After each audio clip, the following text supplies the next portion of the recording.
And that's one of the things about religion that we have to remember when we're talking about that makes it such a hot topic issue is because we're talking about law. Who gets to be God? Who gets to be God's deputies? Who is the Most High? Who is the divine authority?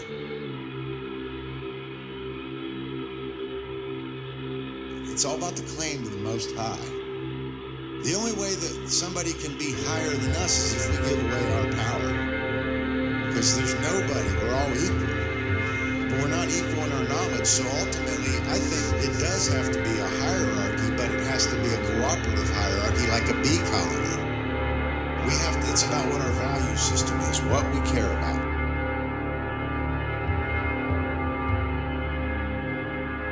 Hello, Hive Mind. Today is October 21st, 2020.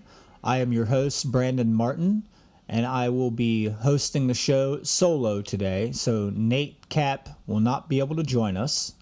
But welcome to the 24th episode of the Cubbywhole podcast, where important topics are unveiled, discussed, and tested. Our website is cubbywhole.com. That's cubbywhole.com. Today we are going to be continuing the topics of mind control and weapons of manipulation.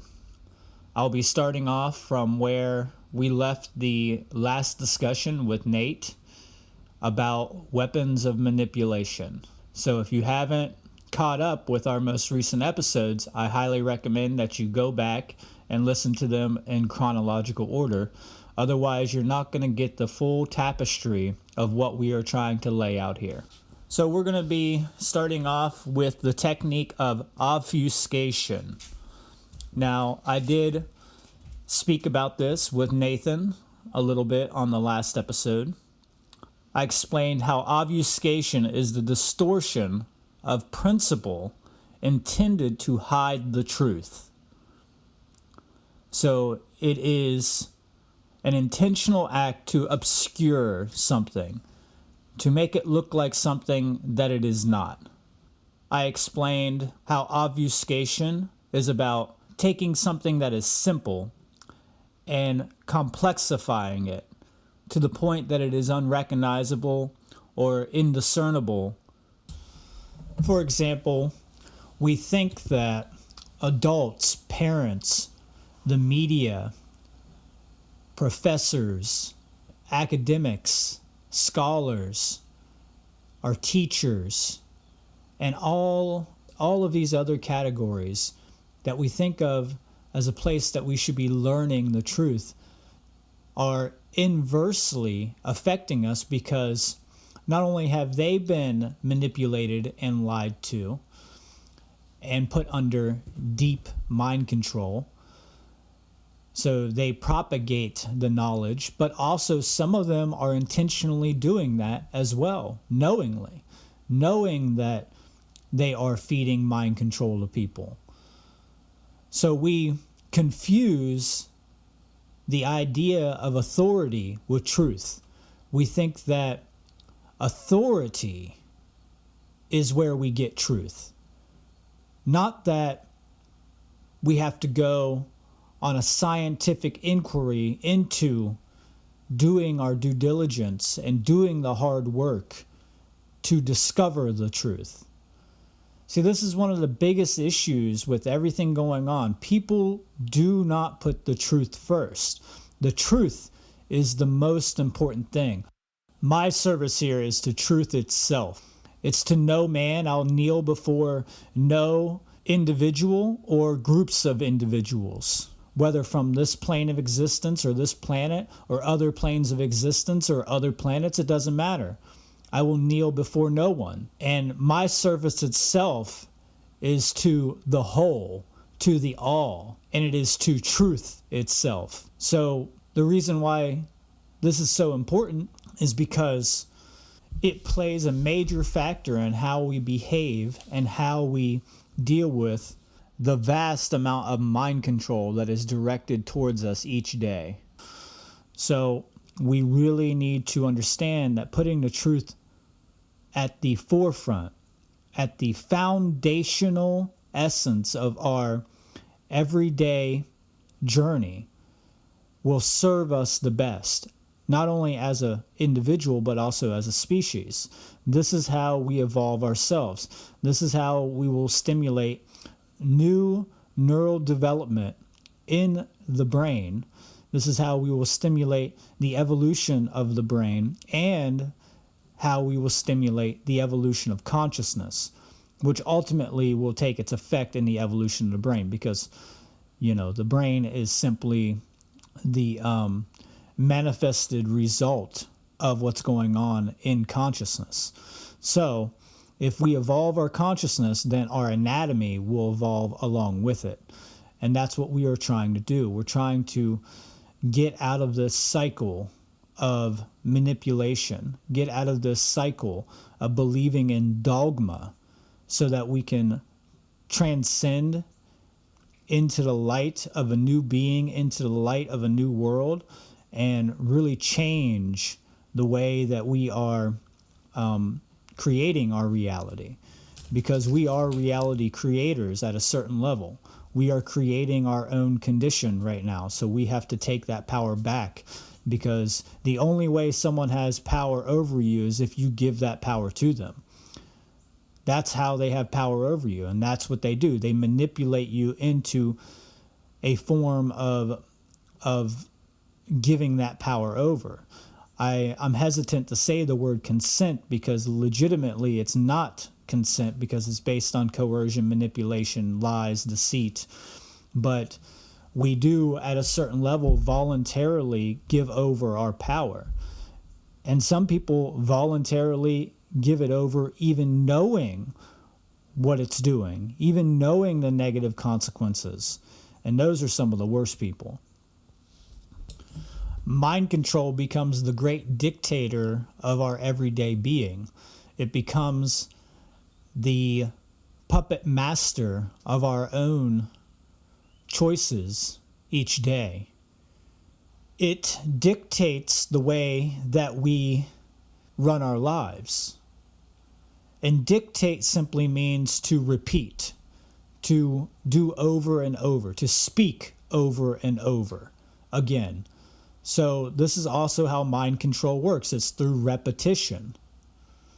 They do things over and over and over and over until it sticks in the minds. Why do you think they run these advertisements on TV over and over and over and over? And it's always about fear.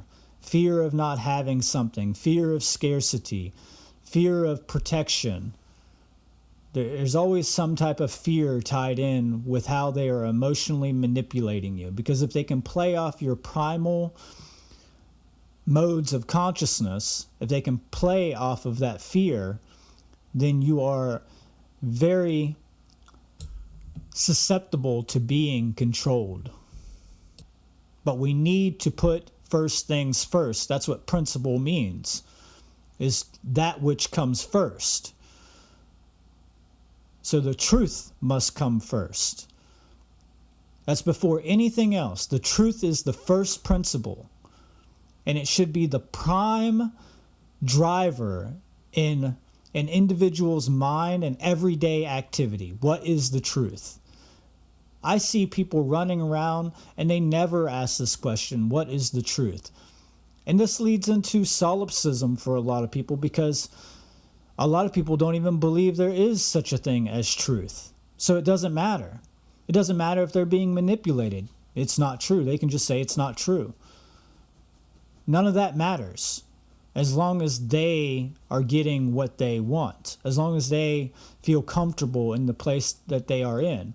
It's not even just about getting what they want, like physically. It's also about psychologically. So it's about them, getting comfort, so they don't ever have to get beyond their cognitive dissonance, their ego barriers that are preventing them from actually recognizing what is going on in the world, and especially what is going on within themselves, which is what is leading to the co-creation of our current suffering.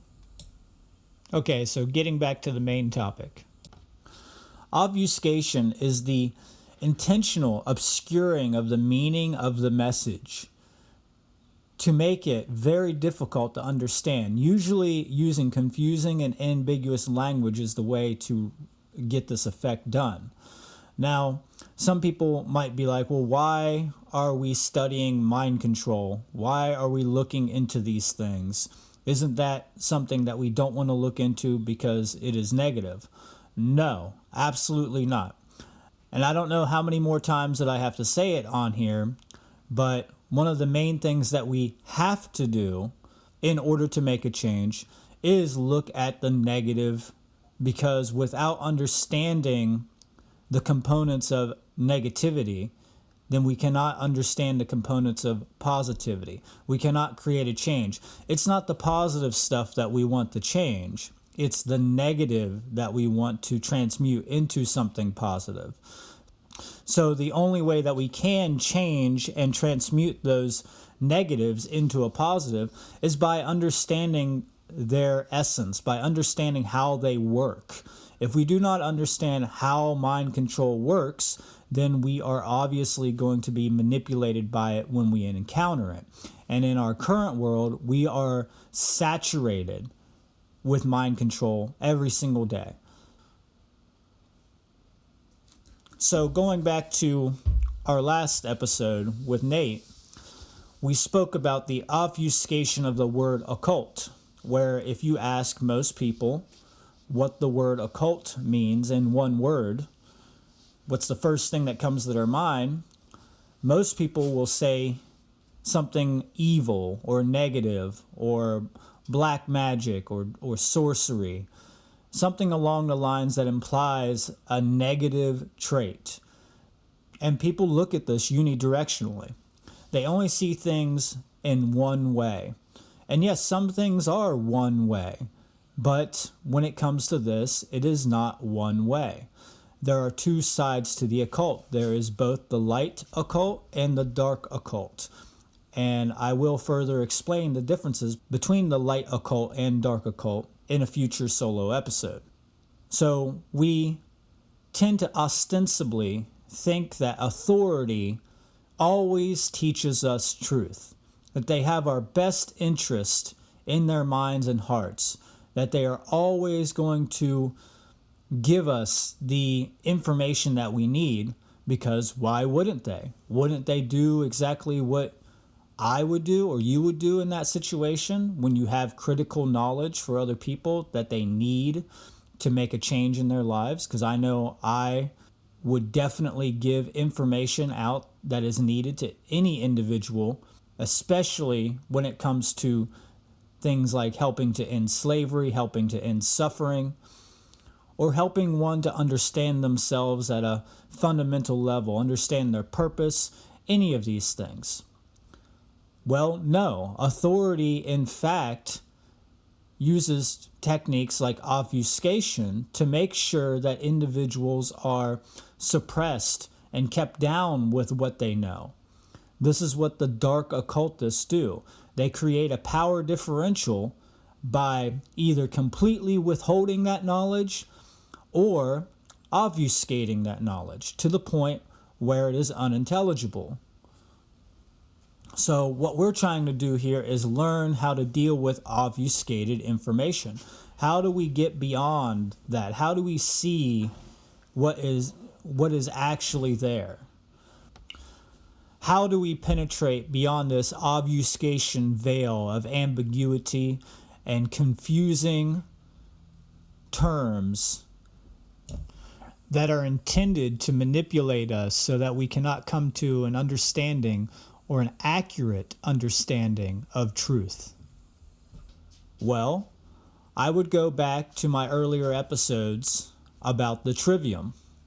And I personally, when coming in contact with obfuscation, use this scientific method to make sure to limit the possibilities of being manipulated. Now, obfuscation plays off of the emotions. It plays on people's gullibility and naivete. Since when an individual is in the receptive mode, they tend to be in the right brain more. Their defenses tend to be down a little bit. So they don't have a healthy form of skepticism when it comes to somebody telling them something, or especially when it comes from an authority figure. Until you realize how easy it is for your mind to be manipulated, you remain the puppet of somebody else's game. Now let's take a look at that word game. Now, on this podcast, we'll be breaking down words in two ways. The first way is etymologically, or its direct definitive definitions and origins. And the other way is through green language, or what's also called the language of the birds. I like to call it the emerald language, or synchromysticism. So the word game, let's break it down. Well, we have G first. And that G, synchromystically, is associated with the generative principle, that which we care about, where we spend our time and attention, where are we directing our care and our actions, our thoughts and our emotions. Now, if we phonetically pronounce the last three letters as one word, we get the word aim. So we are aiming our G, our generative principle. Are we going to hit the mark or not? That mark is truth and morality. We can see now that games are about directing the generative principle. It's about directing our time and attention.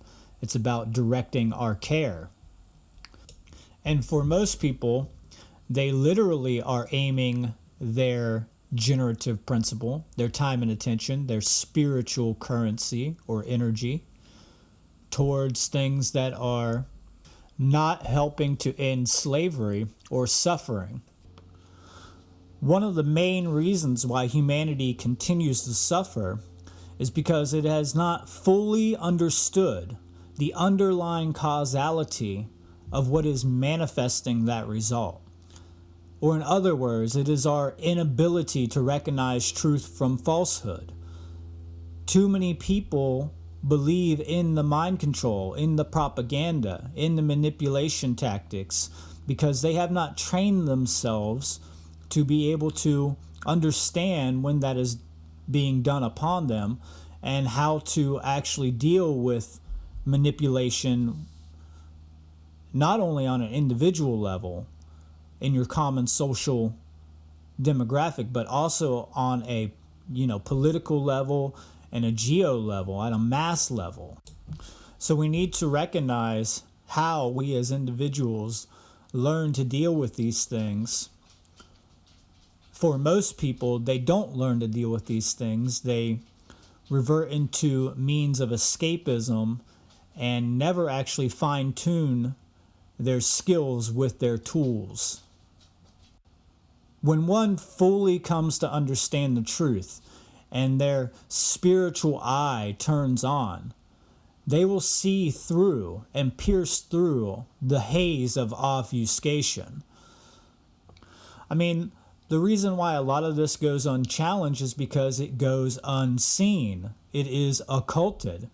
And just to do a little rehash, occult simply means hidden knowledge. That's all it means. It means hidden from the sight, hidden from the eye. And that includes the spiritual eye too. I'm going to keep saying it over and over. We must have a generalized understanding of what the occult is and what it contains for us to ever make a change holistically in our world. So when the occult becomes common sense, we then will have the potential to be free. Doesn't mean we're going to be free at that point, because we could still have all the knowledge and lack the understanding of it. But we at least have to have the knowledge to be able to know what we're dealing with and start to understand it and then put it into effect, put it into application, and utilize it in our daily lives. This is why certain types of information is withheld from us by the dark occultists, because they know that if this knowledge became common sense, that their entire game, their entire power structure would start to collapse. If people started to apply natural law principles daily and become completely steadfast with how they approach their principles under natural law and objective morality, the name of the game is control. I mean, they're not calling it mind control for no reason. It is literally about the control of the mind, which controls the behaviors of the individuals. So their game, where they're aiming their G at, is to control the masses by influencing and socially engineering them so that we accept slavery and the worst kinds of human conditions that we could ever experience in the face of our true human potential. I mean, anybody who thinks that this condition that we are currently in is acceptable for a healthy, growing civilization has to be out of their goddamn mind. We really have to start raising our consciousness so that we can align our thoughts, emotions, and actions, so that as we think, so we feel, and so we act. This is the way that we will create change, is by becoming a non-internal dualistic being. Internal dualism is one of the things that we are fighting, and this is what mind control does, is it tries to create a schism in the brain. It creates cognitive dissonance and a way of putting the mind into fractures, you could say.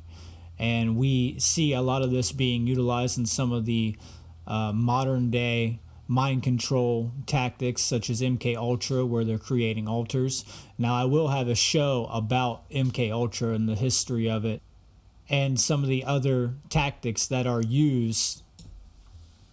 Now another big target for obfuscation obviously was the term anarchy.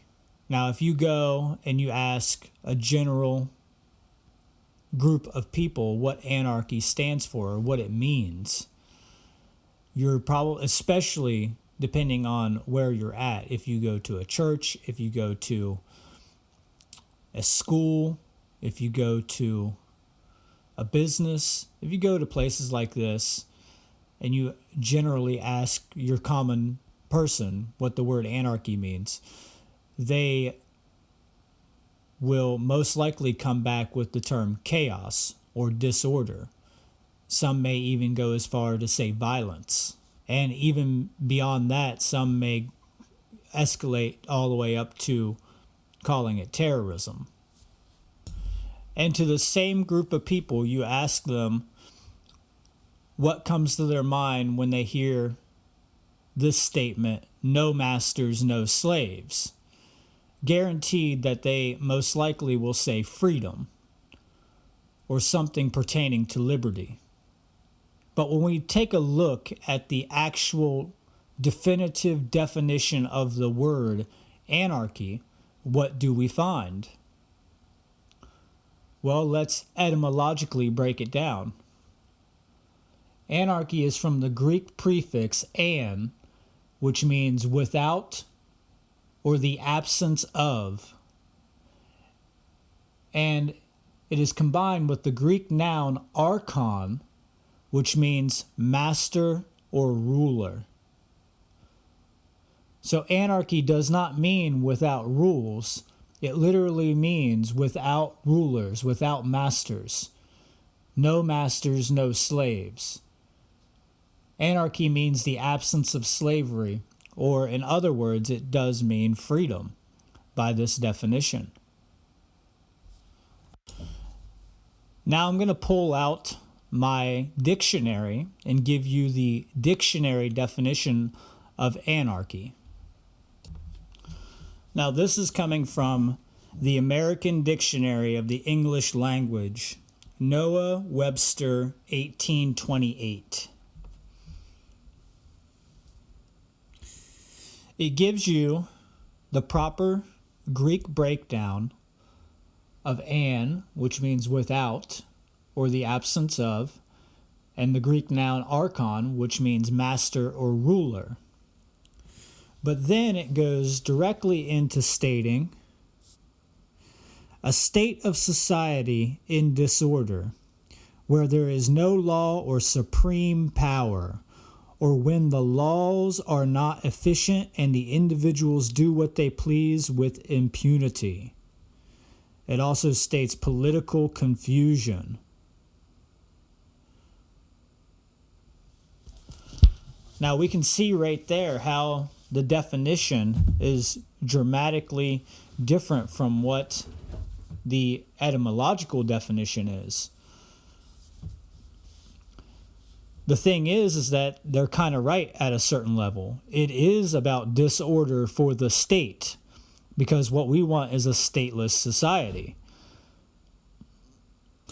It's about disorder for the controllers who seek to govern our minds and thus govern what we are manifesting with them. This is why people get it confused with chaos and disorder, because people rely upon government as their all savior and protector, the creator of order, when in fact it is the exact opposite. It is actually the creator of disorder and chaos, because its only means to an end is by using coercive force against the people to make them comply through fear of punishment with all of these laws and regulations. So this is how obfuscation works. They incrementally over time change the definitions in the dictionaries. And yes, this has been done. If I go further back into a good Greek dictionary, then I'm going to find a more accurate term. And I have 3 or 4 dictionaries sitting in my house, and they all give you different etymological breakdowns of this word. And you're going to find this quite a bit. So you have to use your wisdom, you have to use your discernment to be able to really come to an accurate understanding of what the definition really is. And that is by breaking down the word into its constituents so that we can find out how they work together and what are the ideas trying to be passed through the word that we are speaking. Now, it is true that the overwhelming vast majority of people have no idea what this word really means, including the self-proclaimed anarchist community. There are so many different flavors of anarchism now. It's just a mixing pot of dogma and falsehood.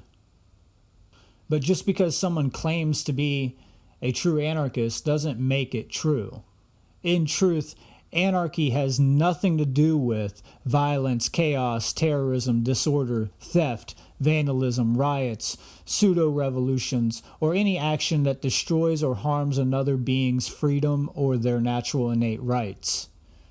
Anarchy, by its very definition, cannot be any forms or claims of the ownership of another being's mind, property, body, and product of labor, or any aspects of their rightful expressions as a being of nature.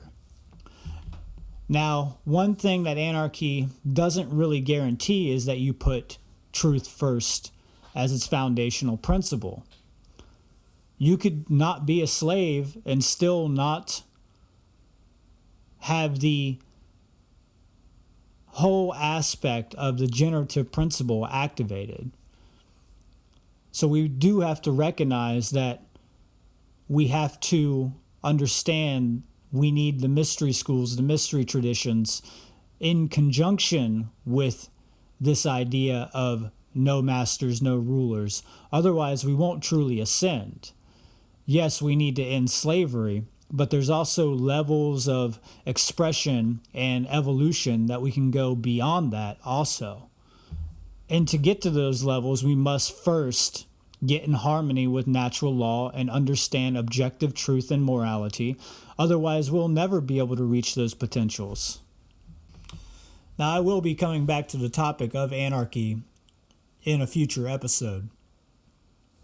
But I just want to make it clear that I like to add spiritual in front of anarchy. So spiritual anarchy, so that we can create more clarity in the definitions, so that we can combine the spirit and matter principle, the sacred masculine and sacred feminine principle, because we do need to understand that this is a spiritual journey, and one could not be a slave and still want slavery for other people. So we have to look at anarchy in its holistic definition rather than a unidirectional, like selfish definition where you're just looking at it from your own eyes, where you can be an anarchist, but you get to do whatever you want to do onto other people. With true freedom and true anarchy involves other people, because freedom involves other people. You know, slavery involves other people. If you're just one person on a planet, if you're completely alone, you know, you cannot be enslaved by another then. If there's nobody else in that universe, nobody else in that construct, nobody there besides you, then you cannot really be a slave to another being. You know, so you have freedom and anarchy and slavery all have to do with other people and with other beings, other spiritual travelers that are co-creating this reality with us. This is why we have to understand these principles. We have to heal the psychological pathologies such as solipsism, because we really need to get into the understanding that we are interacting with other beings here, and that because of that, there are boundary conditions that are set by nature or by God itself, however you want to look at it, so that we can grow and cooperate and voluntarily work together and develop and evolve and move forward as a species. But for those interested in the topic of anarchy, I would highly recommend some authors like Larkin Rose, Benjamin Tucker, Josiah Warren, Lysander Spooner,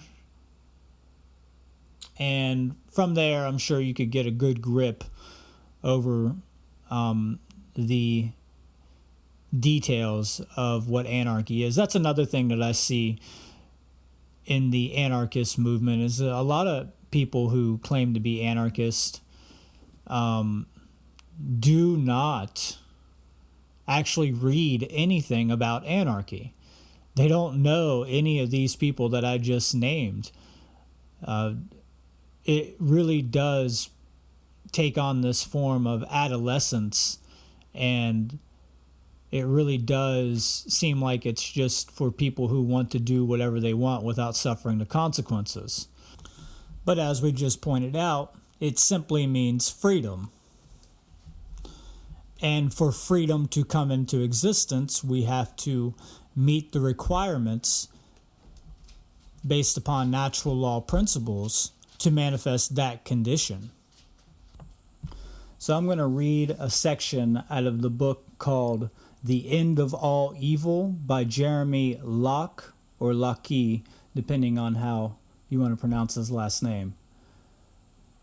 This is chapter 2, called Earth, in the section Principle versus Law. So this is on page 9. To understand how evil controls people, it is necessary to understand the difference between principle and law. A principle is a truth that creates freedom. A law is a lie that creates slavery. Principles describe reality. They are knowledge that help you to make use of your world. Because of your intelligence, you recognize principles in everything you do. Every true thing you learn is a principle. The movements of your hands, which foods taste good, mathematics, and empathy for a friend are all based on principles. Laws, that is lowercase laws, man's law, are artificial ideas created by evil men to restrict the thinking and understanding of people. Laws mask themselves in authority so that they can impersonate principles. When people mistake law for principle, their freedom is restricted. When people mistake truth for the ideas of authority, their abilities and their wisdom are diminished. This is the purpose of law. An example of principle can be found in thermodynamics. A liquid is cooler than a gas. This is a principle. Because this is a principle, it does not restrict us, but enables us. Using this principle, we can condense and expand a substance between gas and liquid to create refrigeration. With this principle, we have more understanding and more power. Principles are truths that create freedom. An example of law can be found in the culture of royalty. A commoner owes homage to the king. This is a law. Because this is a law, it destroys freedom and enslaves. Under this law, a person must neglect usage of their own minds, their speech, and their actions. They must believe that they are worth less than the king. Notice that unlike principle, there is no truth in law. It is entirely possible to disrespect the king and therefore to break the law. Law must be enforced because there is no truth in it. A law destroys freedom because it is a lie. A principle, however, creates freedom because it is knowledge. That which destroys freedom is evil. So as we can see, all of this pertains exactly to what I was talking about. Now I'm going to go ahead and continue into the next section, simplicity, because I feel that there is some valuable information. I mean, the whole book is so crucial for people to actually have a copy of. I mean, you can't find this book for less than like $800 or $900. I don't have a physical copy, but I have multiple backup PDF copies of this book. And I've printed out a few copies as well. So I recommend getting this book immediately, especially if you are more interested in understanding natural law and the differences between man's law and natural law. So to continue, the world is simpler than it pretends. So this is in reference to the truth being simple. And this is also in reference to obfuscation. Complexities are found in every aspect of our cultures, politics and economics. Every day people are introduced to new ideas, new spin, new views, or a new symptom of our world. Many of these ideas are perversions of principle designed to engineer specific reactions from people. Evil societies invent ideas to destroy the free thinking of people. Some of history's names for these ideas have been socialism, fascism, racism, communism, democracy, class warfare, political correctness, propriety, decency, royalty, and terrorism. All of these ideas are created for exactly the same purpose. They are all vehicles to confuse the minds of victims of slavery. They are all evil. You are capable of understanding everything in this world around you. Your intelligence is not limited. Distortions and complexities are introduced into your understanding so that evil men can control you. Evil wants you to believe that you are incapable of understanding your own world. When you understand the magnitude of your own worth, evil will fail. There are two principles relevant to understanding the concept of intelligence. The first is simplicity. The principle of simplicity states that intelligence recognizes truth. When any truth is presented in pure form, all people are capable of understanding it. There is no truth that you cannot learn. This is the principle of simplicity, that intelligence recognizes truth. The second principle is the principle of obfuscation. Obfuscation is the distortion of principle. Obfuscation is the creation of a false idea in order to hide truth. Sometimes this is simply adding ideas on top of truth to disguise the nature of the original truth. Even ideas that seem entirely appropriate can be used to bury simple truths. Obfuscation is used by evil to confuse the minds of people. Obfuscation distorts principles so that people will be unable to learn. Evil uses obfuscation so that you will be unable to gain wisdom. It does this to limit your freedom. Culture knows that people will discover fewer truths if they are focused on artificial complexities. As children grow, they learn that seemingly complex ideas are actually basic and simple principles. What may have seemed impossible to understand at one point becomes wonderful once understood. It is good to gain wisdom. With wisdom, you can do anything. Your search for knowledge will become easier for you as you shed any notions of your own inferiority. Evil uses obfuscation to make people feel inferior. You are not inferior to other people, and you are not inferior to ideas. You have infinite worth. So what he's saying here is that principles are truths that we discover in nature, that we recognize and apply in our own lives. Principles are based in conscience. When a being has fully come to the conscious understanding of what the correct behavior should be, they live in harmony with that principle. Man's law is intended to control others through fear of punishment rather than true knowledge into natural law and into the science of morality. Law strives to create obedience based on a dynamic of fear of punishment. Man's law can be seen as the inversion of the recognition of principles. So this is that obfuscation that we're talking about. We are obscuring principles with a proxy system known as man's law, which is there to cover up and hide the true capital L law, which is natural law, or we could just say the law. So as we can see, man's law is based in the low frequency modality of consciousness known as fear. And principles are based in a high frequency consciousness, which is about understanding and it's about knowledge. So it's about having the knowledge and correctly understanding that knowledge. Another way that things get obfuscated is through the hierarchical compartmentalization tactic. Now, I believe Nate spoke on this as he started this topic.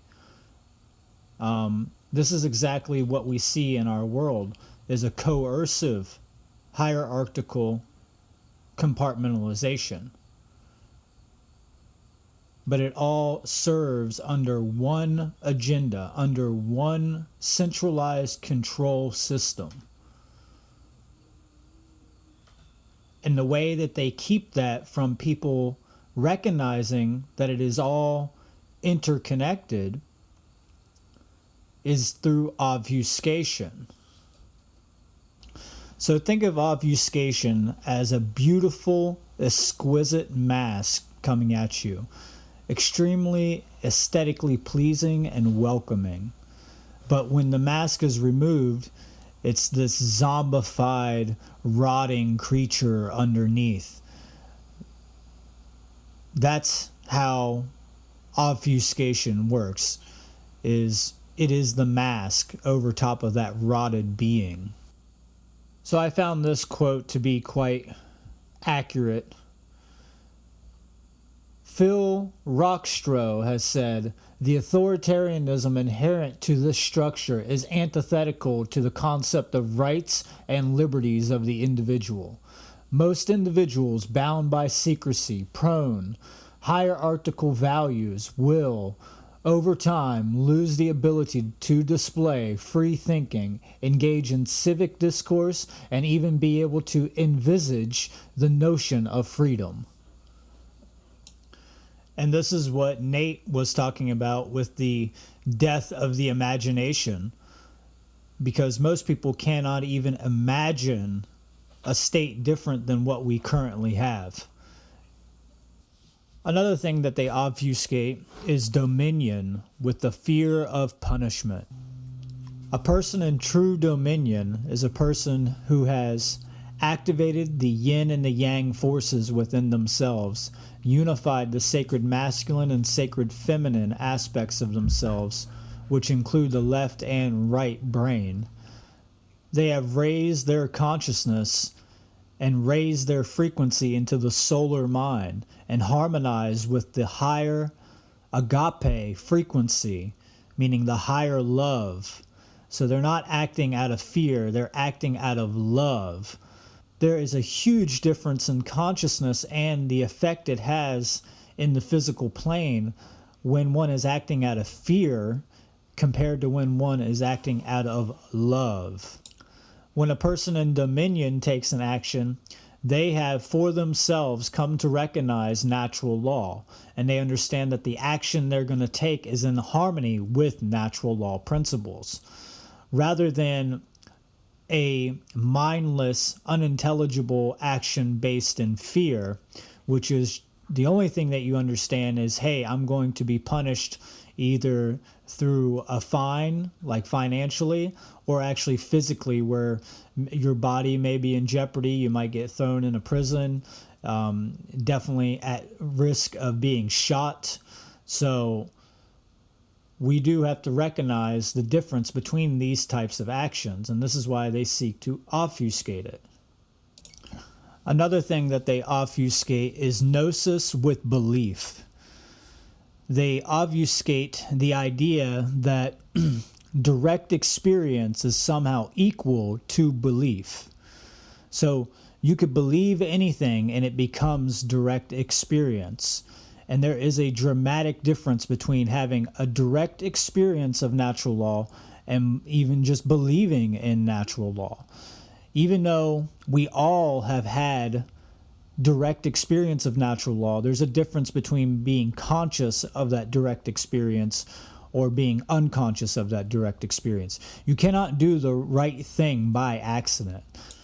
This is because a right action means that you have correctly understood that the action is right. It means that you have to be conscious of the true moral compass that is telling you whether the action is correct or not. And we also have to look at the consequences of that action to tell.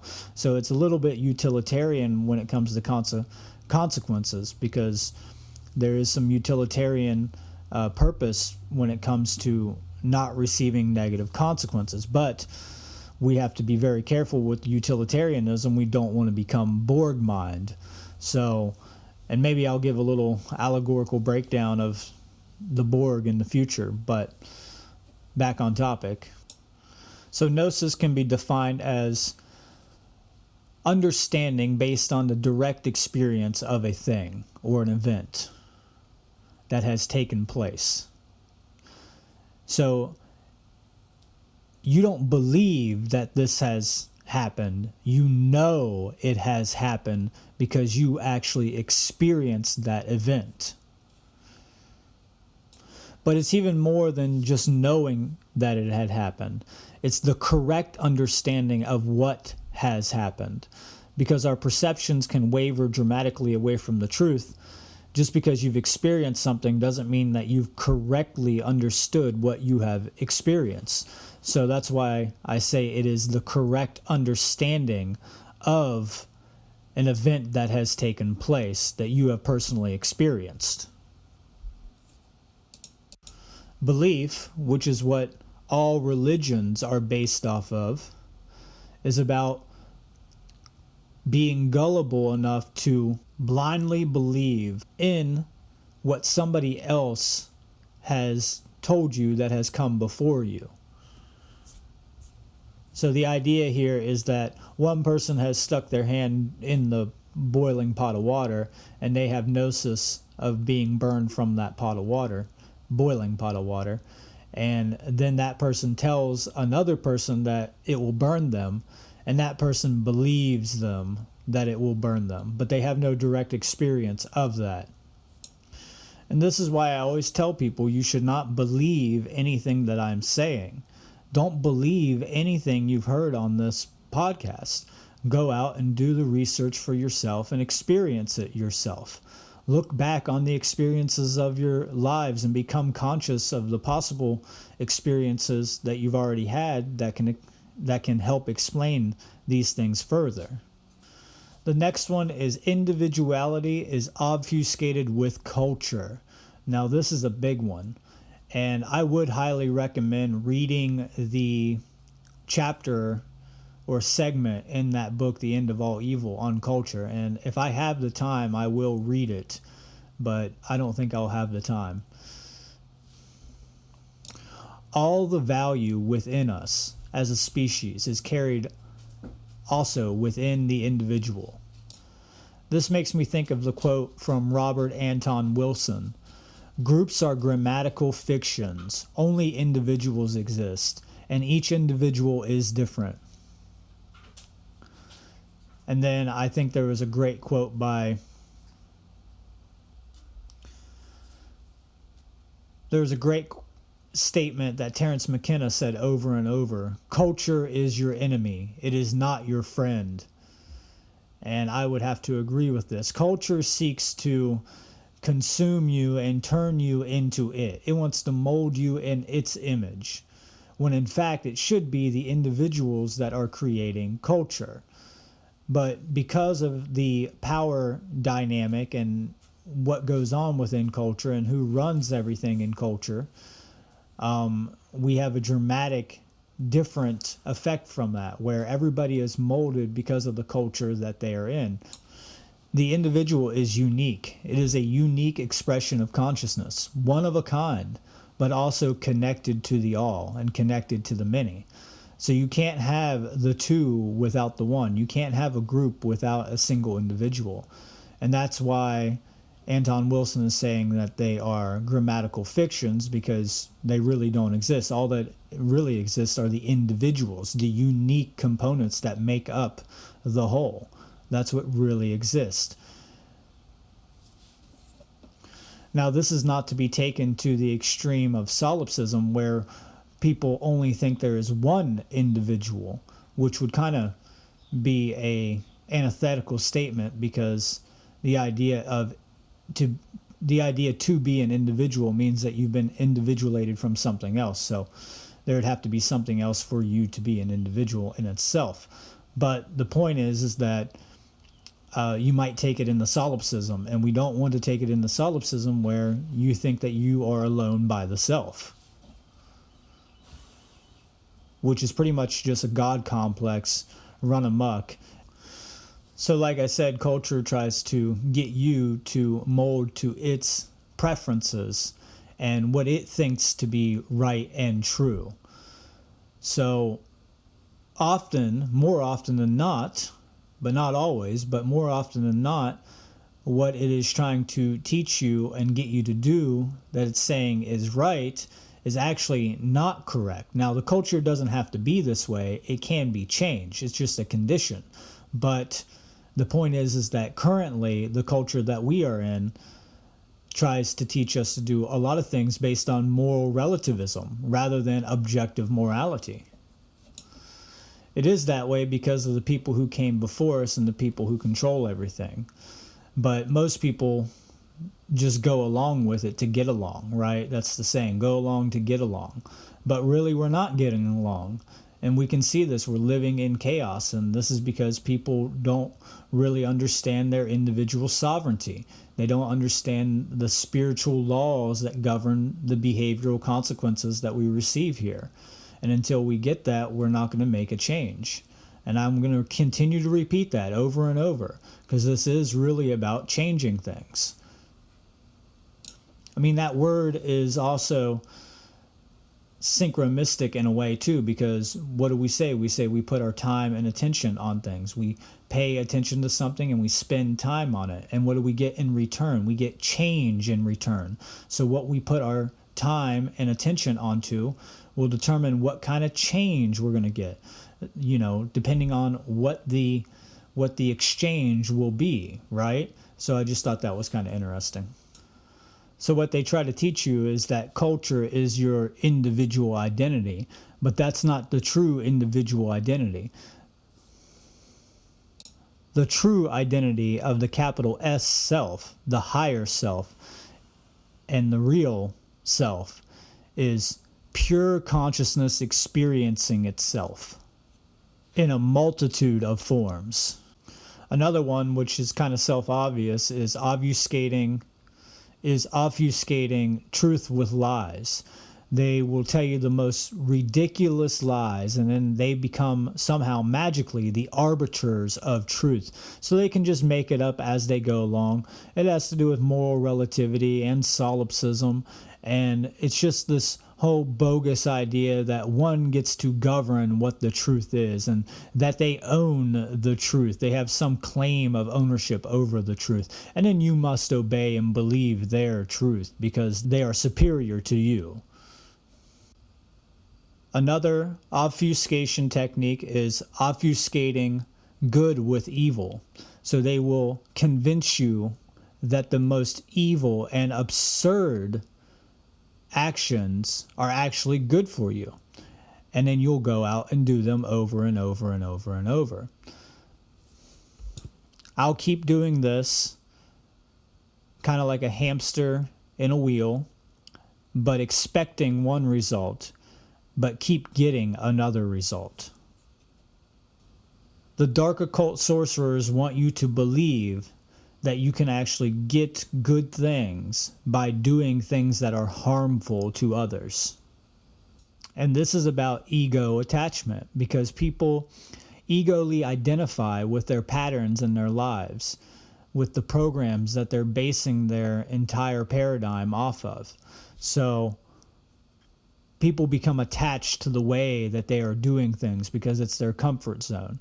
And even if you show them that it's the wrong way, that it's not going to get them their result, sometimes they'll even fight you tooth and nail to the end before they will change that behavior. Okay, folks, that is all we have time for on this episode of the Cubbywhole. So we have got through all the techniques of obfuscation that I wanted to cover. Obviously, there are so many more that we could cover, but I feel like that's the general basic ones that you do need to have a grip over. Now, the next episode, I will be moving into the next methods of manipulation, and I will be going through them a bit quicker than this one. A couple of them I might linger on a little bit longer, but we should get through them pretty quickly. I hope you found clarity and value in this show today, and you can find more shows, presentations, and news here at the Cubbywhole website, cubbywhole.com, cubbywhole.com. Also, please make sure to keep your eyes out for future shows as we go further into mind control. And as for now, a new show comes out every Monday at 6 p.m. PT, that's Pacific time, and every Friday at 12 p.m. PT. Stay tuned for more. Thank you, and keep transcending dogma.